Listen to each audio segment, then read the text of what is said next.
Mazhar Malik. Thank you so much and love you so much आप सबके प्यार भरे फीडबैक। आज की स्टोरी को भी लाइक कीजिएगा और दोस्तों के साथ शेयर ज़रूर कीजिएगा। आज की जो हॉरर स्टोरी मैं आपको सुनाने जा रहा हूँ ये मुझे भेजी है ज़िला मुजफ्फरगढ़ और तहसील है इसकी जतोई, और जिन्होंने कहानी भेजी है उनका नाम है हफीज़ुल्लाह। हफीज़ुल्लाह कहते हैं कि मैं अपने इलाके का एक सच्चा वाक़या आपके साथ शेयर करने जा रहा हूँ। ज़िला मुजफ्फरगढ़ तहसील जो जतोई है इसके साथ मेरी भी कुछ यादें जुड़ी हैं, क्योंकि बहुत कम लोग पाकिस्तान में रहने वाले लोग मुजफ्फरगढ़ और तहसील जतोई के बारे में जानते थे, लेकिन वहीं पे एक ऐसा केस हुआ था, जुल्म व बर्बरियत का एक ऐसा केस कि एक ख़ातून के साथ ऐसी ज़्यादती की गई थी और वो जो खबर हाईलाइट हो गई थी तो इंटरनेशनल लेवल पे वो हाईलाइट हो गई थी, और उस खातून का नाम था मुख्तारा माई। उस खातून को इंसाफ दिलाने के लिए बाहर से भी प्रेशर पड़ा और इस तरह ये केस हाईलाइट हुआ कि मुख्तारा माई के नाम से आज हर कोई इसलिए वाकिफ़ है कि उसको इंसाफ मिल सका। जिन्होंने उसके साथ ज़्यादती की थी वो अपने इलाके के इंतहाई ताकतवर लोग थे, जिनको खौफ ही नहीं था कि कभी वो पकड़े जाएंगे या उनके साथ भी कुछ हो सकता है, लेकिन कुदरत का निज़ाम कुछ और होता है। और यूं जहां उसको इंसाफ मिला तो उसी बेस पे वो मुख्तारा माई बन गई, और सिर्फ पाकिस्तान नहीं इंटरनेशनल लेवल पे उसका लोगों से राब्ता हुआ। वहीं रोही टीवी करंट अफेयर के हवाले से मुख्तारा माई के साथ राब्ते में रहता, मुख्तलिफ प्रोग्राम वहीं पे उसके ज़रिए कम्युनिकेशन होती, लोग जाते मिलते। मैं उन दिनों में चस्का प्रोग्राम करता था, मेरा एक कॉमेडी शो था जिसमें मैं लोगों को तंग करता था, फ़न करता था, फ़नी शो था बहुत ज़्यादा। तो मुझे नहीं पता था मुख्तारा माई वो शो देखती थी, उसको बहुत अच्छा लगता था। तो उन्होंने मेरे जो टीवी के उस वक्त के चीफ एग्जीक्यूटिव थे, chief operating officer sorry, Aamir Mateen साहब, इस वक्त वो एक टीवी चैनल पे बैठ के शो भी करते हैं, बहुत ही प्यार करने वाले इंसान है, बहुत ग्रेट इंसान है। मैंने उनके साथ बहुत ज़बरदस्त वक्त गुजारा है। रऊफ़ क्लासरा और आमिर मतीन, ये बहुत बड़ा नाम है पाकिस्तान का। तो आमिर मतीन साहब मेरे बॉस थे। उनका हुक्म आया कि मसर आप जतोई जा रहे हो। मैं कहा सर उधर क्या करना है? कहते हैं वो शो कर गया वहाँ पे चस्का। तो जब मैं वहाँ पहुँचा तो मुझे मुख्तारा माई ने वेलकम किया, और जितने प्रोटोकॉल से वेलकम किया था और जिस तरह उस वक्त उसका नाम बन गया था और दुनिया उससे मिलने के लिए टाइम लेती थी और वो टाइम नहीं देती थी। लेकिन जब मैं वहाँ पहुँचा अपनी टीम के साथ, वो मुझे अपने सबसे ख़ास कमरे में, जहाँ पे किसी गेस्ट को जाने की इजाज़त नहीं थी, VIP एक गेस्ट रूम बना हुआ था, लविश किस्म का, जिस तरह 5 स्टार होटल में होता है, क्योंकि गोरे ज़्यादातर बाहर से आते थे तो उनके लिए इंतमाम था। हमारी वहाँ पे रिहाइश का इंतज़ाम किया गया, लेकिन उसने कहा तुम मेरे कमरे में आओ। फैमिली उसकी सारी जमा थी, मुझे लेके गए कि मैं तुम्हें देखती हूँ, तुम बहुत अच्छा शो करते हो, और बड़ी गपशप हुई, बहुत मोहब्बत दिया, बहुत प्यार दिया, बहुत रिस्पेक्ट दी। वो एक सादा सी खातून थी, उनके अंदर कुछ बनावटी नहीं था, कुछ दिखावा नहीं था, एक बहुत ही सादा, हकीकत में जिसको सादा इंसान कहते हैं।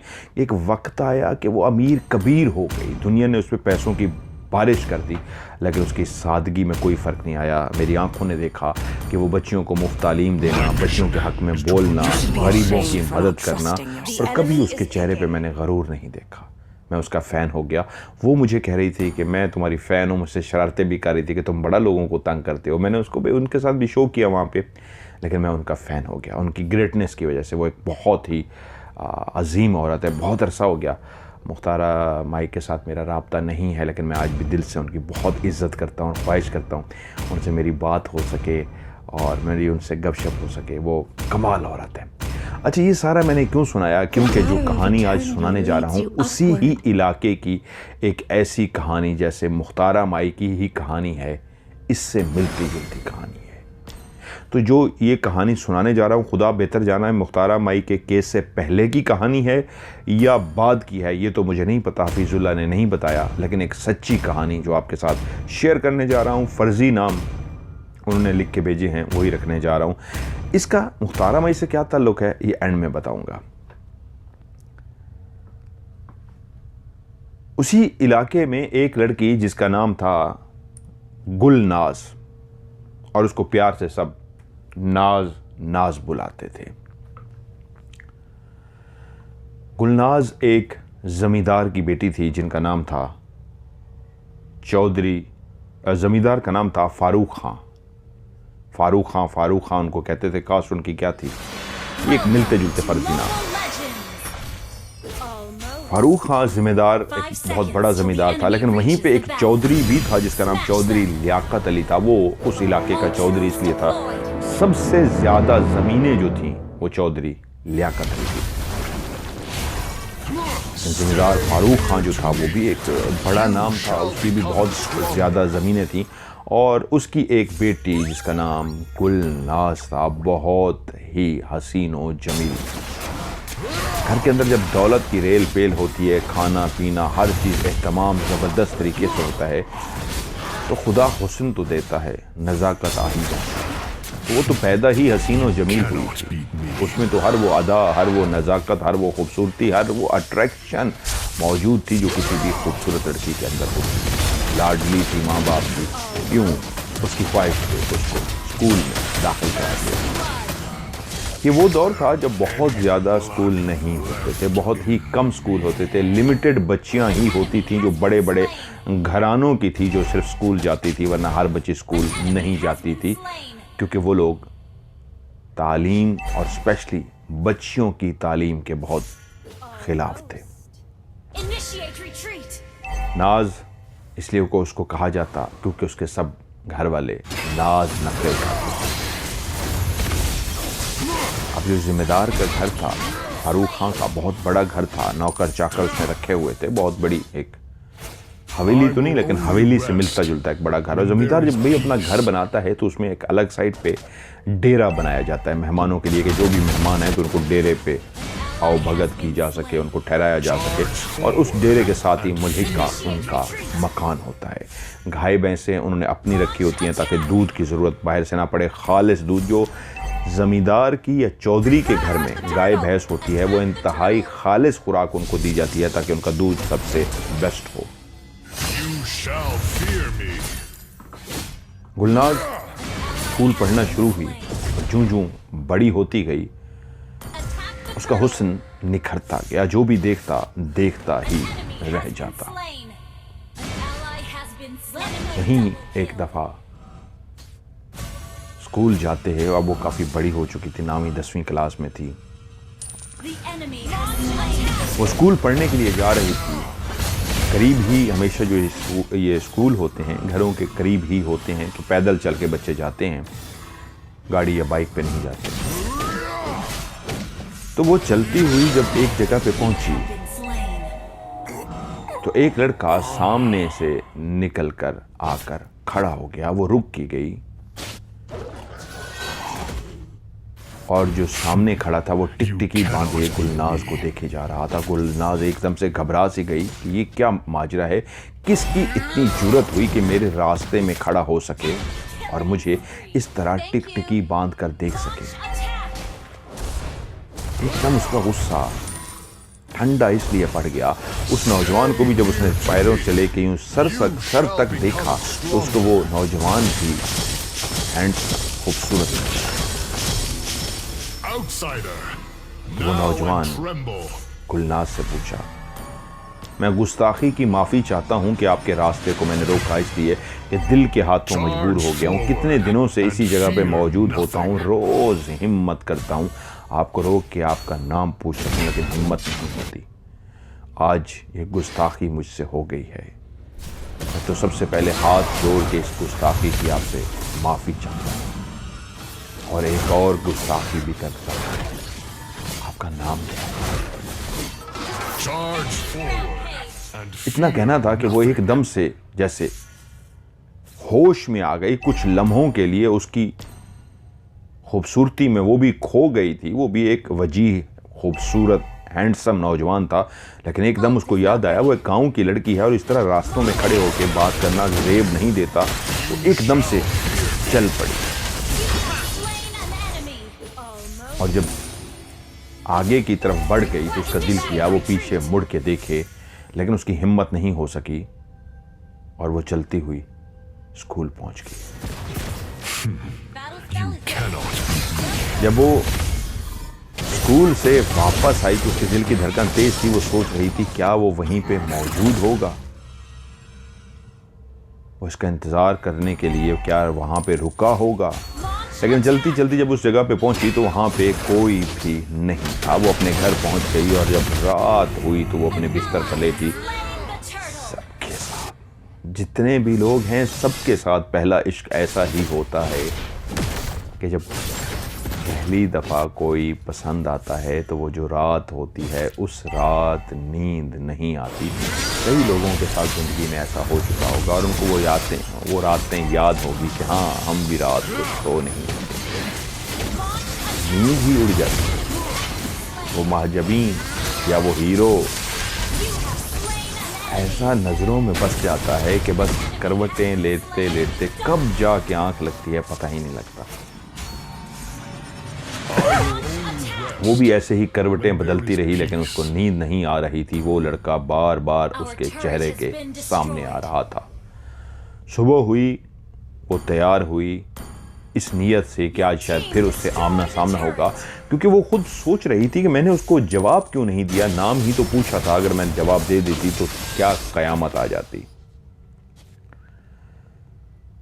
आज शीशे के सामने खड़ी बनते सवरते हुए यही सोच रही थी आज तो देखेगा तो देखता ही रह जाएगा, आज तो पागल हो जाएगा। और जब वो घर से निकली तो वो सोच रही थी वो तो पागल हो जाएगा, देखता भी रह जाएगा, लेकिन क्या मैं उससे बात कर सकूंगी। वो चलती जब उस जगह पे पहुंची जहां पे वो सामने एक दरख्त की ओर छुपा हुआ था, निकल के सामने आ गया था तो वो सामने नहीं आया। उसने इधर उधर देखा लेकिन कोई भी नहीं था। वो आगे बढ़ गई। स्कूल से छुट्टी हुई, वापस आई तो वो वहाँ पे मौजूद नहीं था। उसका दिल दुखी सा हो गया कि कहाँ चला गया। कल क्योंकि मैंने उसको जवाब नहीं दिया था शायद वो डर गया। बार बार तो कह रहा था गुस्ताखी की माफ़ी चाहता हूँ, एक और गुस्ताखी करना चाहता हूँ, नाम पूछना चाहता हूँ, तो मैंने तो उसको जवाब नहीं दिया। दूसरा दिन, तीसरा दिन, चौथा दिन, पांचवा दिन, छठा दिन, यहाँ तक कि छुट्टी का दिन आ गया और वो नाउम्मीद हो गई कि मैंने उसका दिल तोड़ दिया। काश मैं उसको अपना नाम बता ही देती, काश मैं उसको जवाब दे ही देती, क्योंकि रोज़ अब जब रात को सोने के लिए लेटती हूँ तो जितनी मोहब्बत से उसने आके कहा था कि गुस्ताखी की माफ़ी चाहता हूँ और एक और गुस्ताखी करना चाहता हूँ। उसकी अदा, उसका बोलने का अंदाज, उसके बालों का स्टाइल, दिल पे हाथ रख के माफ़ी का इजहार करना कि गुस्ताखी की माफ़ी चाहता हूँ, वो सब अदाएँ उसको याद थी। गुलनाज छुट्टी वाले दिन घर पे रही और अगले दिन स्कूल के लिए रवाना हुई। अब उसके दिल में कतअन ऐसी कोई बात नहीं थी। वो जानती थी वो खफा हो गया है, शब डर गया है, अब शायद उससे मुलाकात कभी ना हो। लेकिन वो जैसे ही उसी जगह पे पहुंची तो उसने देखा दरख्त की ओर से किसने छुप के उसको देखा है और वो छुप गया है। रुक सी गई, दिल की धड़कन तेज हो गई। दिल ने कहा वही है, छुप छुप के देख रहा है। तो बोली कौन है दरख्त के पीछे, सामने आओ, मैं तुमसे मुखातिब हूं, कौन है दरख्त के पीछे, सामने आओ। जब दूसरी दफा उसने कहा तो कोई भी दरख्त के पीछे से सामने नहीं आया। तो बोली अगर इस दफा तुम सामने ना आए तो मैं वहां पे आ जाऊंगी, इसलिए कह रही हूं फौरन सामने। जब तीसरी दफा ये धमकी दी कि नहीं तो मैं दरख्त के पीछे आ रही हूं, तो वो दरख्त के पीछे से निकल के सर झुका के वहीं पे खड़ा हो गया कि वही था जिसके वो रोज रात को सपने देख रही थी, जिसके लिए बन संवर के आती थी, लेकिन वो चला गया था, लेकिन वो तो वहीं मौजूद था, छुप छुप के देख रहा था। तो गुलनाज से बोली क्या नाम है तुम्हारा? उसने चेहरा नीचे झुकाया हुआ था, ऊपर आंखों को उठाया और कहा मेरा नाम बेहजाद। और वो उसकी तरफ खड़ी देखती रही कि क्या मैं इसको अपना नाम बताऊं। नहीं, पहले ही मेरा नाम पूछे। तभी उसने फिर से कहा मैं चला जाऊंगा यहां से, बस एक दफा इतना बता दीजिए आपका नाम क्या है। तो एकदम से जैसे उसके अंदर से आवाज आई कि हाँ बता दो, फौरी बोली मेरा नाम गुलनाज है, लेकिन सब मुझे प्यार से नाज कहते हैं। तो एकदम उस लड़की के अंदर हिम्मत सी जैसे आ गई। और उसने कहा क्या मैं भी आपको नाज पुकार सकता हूँ? अब ये डायरेक्ट सवाल किया जा रहा था। नाज तो वो पुकारते थे जो प्यार करते थे, जो करीबी थे, अभी तो दोस्ती तक नहीं हुई थी, तो वो डायरेक्ट पूछना चाह रहा था कि मैं गुलनाज के बजाय नाज कहूँ। कुछ सेकंड वो नीचे तकती रही और उसके बाद उसने गर्दन ऊपर उठाई और जुबान से जवाब देने के बजाय गर्दन हिला दी। ऐसे गर्दन हिला दी जैसे कह रही हाँ ठीक है, मुझे नाज है। ये था वो जिंदगी का पहला दिन जब उन दोनों के बीच में वो इब्तिदा हुई थी जिसको मोहब्बत की इब्तिदा कहते हैं। और जब वो कॉलेज स्कूल से वापस आई थी तो वहीं पे मौजूद था। वहीं पे खड़े होकर उन दोनों ने कुछ बातें की। वो घर चली गई। अगले दिन फिर जब वो वहाँ पे पहुँची तो स्कूल टाइम पे ही वो वहीं पे मौजूद था। उसने एहतराम के साथ कहा, नाज आज आप बहुत खूबसूरत लग रही हैं। नाज ने कहा, आप भी कुछ कम नहीं लग रही हो। बस इतनी सी बात हुई। नाज चली गई और स्कूल से वापस आई। फिर भी ऐसे 2-3 बातें हुई, लेकिन ये सिलसिला ऐसा चल पड़ा। अब वो रोज वहीं रुकती, वो उसका इंतजार करता, वो बातें करती और वो चली जाती। लेकिन वहां पे ऐसा हुआ कि नाज के साथ एक सहेली ने भी आना शुरू कर दिया। उसने कहा, मुझे अकेले मसला बन रहा है, मैं तुम्हारे साथ ही चला करूँ। उसको किसी बात का नहीं पता था। वो रोज साथ आना शुरू हो गई। उससे मसला ये हो रहा था, वो दो प्रेमी जो दोनों प्यार करते थे, अब उनका मिलना कम हो गया था। वो इस तरह आगे पीछे होती जान के किसी किसी दिन के उससे जल्दी निकल आती तो वो फिर वहीं मिल लेते। लेकिन अब अहदो पैमा, मोहब्बत की राजो नयाज की बातें, वो सब जो ख्वाब देखे जाते हैं वो दोनों के बीच में तय हो चुके थे। जिएंगे तो साथ, मरेंगे तो साथ। दोनों को प्यार हो चुका था और साथ जीने साथ मरने की कस्में भी खाई जाती। लेकिन एक गांव का जो कल्चर होता है उस वक्त का, स्पेशली अब तो मुझे नहीं पता, शायद बदल गया हो, वक्त है, तहजीब के दायरे में रह के मोहब्बत का एहतराम होता था। तहजीब के दायरे में रह के हाथ को भी छूना होता था तो इजाज़त लेके हाथ को पकड़ा जाता था। पाकीज़ा मोहब्बत होती थी। यूं उन दोनों की मोहब्बत इस हद तक परवान चढ़ी और इतनी सच्ची हो गई कि अब उस लड़की की वजह से उनका कम मिलना जुलना होता। तो एक दिन प्रोग्राम ये बना कि आज मैं तुमसे मिलने तुम्हारे घर, नो सॉरी ये उनकी जो चर्चे हो रहे थे मिलने के, ये बात स्कूल तक भी पहुंच गई। और जब स्कूल तक भी बात पहुंच गई कि बहजाद और गुलनाज एक दूसरे से मिलते हैं, रोज़ बातें करते हैं, इनके बीच में कोई चक्कर चल रहा है, ये बातें इधर इधर होती होती उधर ज़मींदार के कानों तक भी पहुंच गई कि आपकी बेटी तो किसी के साथ मिल रही है। उसके चर्चे हो रहे हैं। स्कूल के अंदर तमाम लोग बातें कर रहे हैं कि फारूक खां की जो बेटी है उसका किसी के साथ चक्कर चल रहा है। जब बाप को पता लगा तो बाप ने बेटी को मारा और उसी दिन आर्डर जारी कर दिया कि आज के बाद तुम घर से बाहर निकली मैं तुम्हारी टांगे तोड़ दूंगा। और जब ये आर्डर सादिर हो गया तो उसके बाद उसका स्कूल जाना बंद हो गया। चौधरी लोग, जमींदार लोग, वडेरे लोग कहाँ बर्दाश्त करते हैं कि बेटियां पढ़ने जाएं। अगर वो गलती से पढ़ने की इजाज़त दे भी दें और उनको पता लग जाए कि बेटी किसी के साथ चक्कर चला रही है, उनकी तो इज्जत खाक में मिल जाती है। उनकी तो पगड़ी है वो ज़मीन पे गिर जाती है। वो कहाँ बर्दाश्त कर सकते हैं। इसके लिए तो मरने मारने के लिए तैयार हो जाते हैं। यूं गुलनाज का स्कूल जाना बंद हो गया। अब वो घर पे होती थी। वहाँ वो बेचैन होता था, वहाँ वो घर पे बेचैन होती थी। वहाँ उसको पता लग चुका था बेहजाद को कि गुलनाज का स्कूल जाना बंद करा दिया। उसने जैसे कैसे अपनी एक कज़न से राब्ता किया जो उसी स्कूल में पढ़ती। उसको जैसे बरगलाया, पैसे दिए, जैसे कि राज़ी किया कि तुम गुलनाज के पास घर जाओ मिलने के बहाने और उससे कहो आज रात को जब सब सो जाएंगे तो मैं तुमसे मिलने के लिए आऊँगा। 12 बजे तुम मेरा इंतज़ार करोगे। वो कज़न गई मिलने के बहाने घर, उससे बैठी गपशप की और उसने उसको पैगाम पहुंचा दिया कि वो आज रात को 12 बजे तुमसे मिलने के लिए आएगी।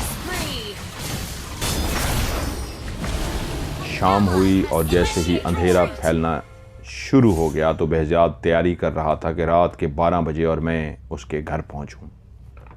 उधर वो भी घर में अजीब सी बेचैनी महसूस कर रही थी कि आज उसने मिलने के लिए आना है। दिल की धड़कन तेज थी, किसी ने देख लिया तो क्या होगा। मैं इनकार भी नहीं कर सकी, मैं खुद भी मिलने के लिए बेचैन हूं, लेकिन अगर किसी ने देख लिया तो क्या होगा। लेकिन वो जो मजनू सा बन चुका था अपनी लैला से मिलने के लिए, ऐसा बेताब था, उसको किसी चीज का कोई खौफ नहीं था।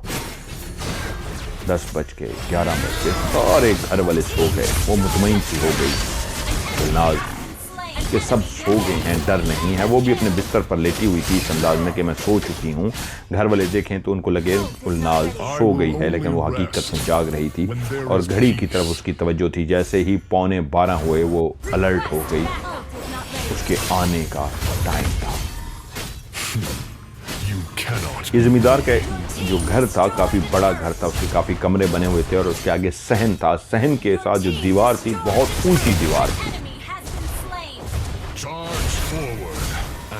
और वो जो 11:30 से ही जमींदार के घर के करीब चक्कर लगा रहा था कि कोई जाग तो नहीं रहा। उसको इत्मीनान हो गया था कि सब सो रहे हैं, इर्द गिर्द भी कोई नहीं जाग रहा, कि कोई उसको देखने वाला तो नहीं। वो मुंह पे रुमाल बांधे हुए था ताकि कोई उसका चेहरा पहचान ना सके। और जैसे ही 12 हुए, उसने जो जगह बताई थी कि जो तुम्हारा मेन दरवाज़ा है उसकी जो साथ वाली दीवार है उसके ऊपर से मैं कूद के आऊँगा। जैसे कैसे ईंटों का सहारा लेके मुश्किलों से वो दीवार तक तो चढ़ गया, जो ऊंची दीवार थी। और जब दीवार पे चढ़ के बैठा, इधर उधर देखा, घर के अंदर बिल्कुल खामोशी थी, लगता था सारे सो चुके हैं। वहीं पे बैठे उससे दूर से एक ह्योला सा नज़र आया। वो कोई और नहीं, गुलनाज थी, जो दरवाजे में खड़ी उसको इशारा कर रही थी कि हाँ सब क्लियर है। तब उसने नीचे छलांग मार दी। छलांग मारने के बाद वो उठा नहीं, वहीं पे बैठा रहा कि फिर से इत्मीनान हो जाए कोई जाग तो नहीं गया। और लड़की भी उधर देखती रही गुलनाज के कोई जाग तो नहीं गया। कोई भी नहीं जागा था। तो थोड़ी देर के बाद वो वहां से उठा और गुलनाज भी चलती हुई आई। वो एक साइड पे खड़े होके मिलना। गुलनाज उससे कह रही थी तुमने बहुत गलत किया, ये बहुत बड़ा रिस्की काम है, किसी ने देख लिया तो कयामत आ जाएगी। उसने कहा मैं तुम्हारे बगैर अब नहीं रह सकता, जीना मरना तुम्हारे साथ है। कयामत आती है तो आ जाए, मैं कयामत को भी देख लूंगा। वो इसी तरह